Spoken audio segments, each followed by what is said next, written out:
राहुल गांधी ने कहा, हमें वोट दो, हम आपको नोट देंगे। कांग्रेस के लाख पर कुर्बान करोड़ों वोटर्स का क्या होगा? क्या मोदी देंगे राहुल के वादे वाला रुपया? प्लानिंग क्या है? क्या राहुल गांधी ने भी 15 लाख की तरह नया जुमला छोड़ा?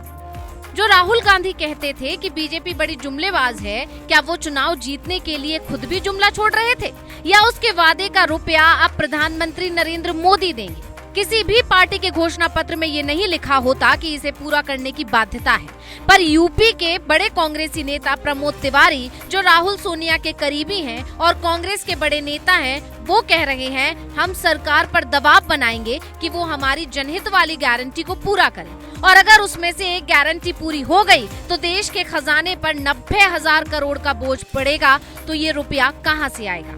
जरा इसका गणित देखिए। राहुल गांधी ने रैलियों में घूम घूम कर कहा, हम जीते तो हर गरीब महिला को 1 लाख देंगे। सरकार तो नहीं बना पाए, पर 2-2 सीटों से राहुल गांधी सांसद बन गए, और अब महिलाएं कांग्रेस कार्यालय पहुंचकर कह रही हैं कि हमने अपना वादा निभाया, आपको वोट दिया, आप सरकार नहीं बना पाए, आपकी किस्मत, पर हमने तो आपको वोट दिया और अब आप वादा निभाओ, हमें 1 लाख रुपया दो, यानी कि करीब 8500 रुपए महीने वाला वादा पूरा करो। जिसके जवाब में कांग्रेस के एक बड़े नेता कहते हैं, हम मोदी सरकार से कहेंगे कि इसे पूरा करवाइए। तो सवाल ये उठता है कि क्या विपक्षी पार्टी के वादे को अब सत्ता पक्ष की पार्टी पूरा करेगी? ये तो देश के इतिहास में कभी नहीं हुआ। बड़ी बात ये है कि जनता जब इधर इस बात की चर्चा कर रही थी कि क्या हमको रुपया मिलेगा, तब उधर संसद में मोदी भी इस बात का जिक्र कर रहे थे। कांग्रेस की इस गारंटी का जिक्र कर मोदी ने क्या कहा, ये आप भी सुन लीजिए।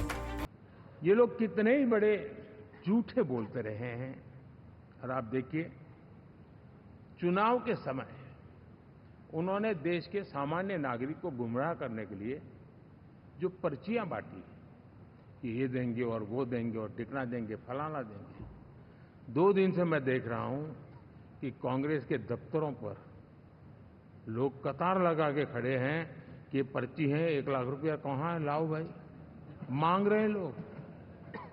यानी आपने जनता जनार्दन की आंखों में कैसा उनको भ्रमित किया, कैसी आंख में धूल झोंक दी।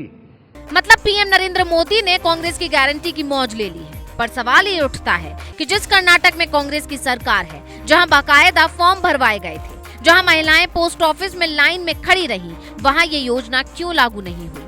इससे आगे हिमाचल प्रदेश में चलिए, वहां भी कांग्रेस की सरकार है। क्या वहां कांग्रेस अपने मुख्यमंत्री से कहेगी कि खजाने पर बोझ डालिए और जनता को 8500 रुपया महीना दीजिए? अगर नहीं, तो फिर राहुल ने ये वादा क्यों किया? हम आपको एक ऐसा आंकड़ा दिखाते हैं जिसे सुनकर आप दंग रह जाएंगे।